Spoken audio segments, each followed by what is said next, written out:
Hi guys! Pork chop to. Pork chop ng baboy to guys. Maganda siya kasi hindi siya katabaan.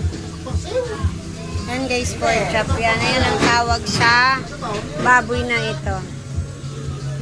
Kung hindi nyo pa po alam. Yan guys. Yan. Hindi naman ito ay yan guys, pigi to siya. Pigi. Pigi siya ng baboy. Yan guys.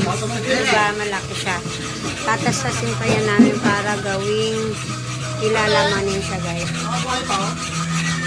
Ito naman ay ang medyo mataba-taba ang paborito ng bayan din. Kasim kasi, ang kasim guys ay malambot na, pinakamalambot guys na baboy. Yun guys. Kasim siya, diba? Ang ganda ng baboy.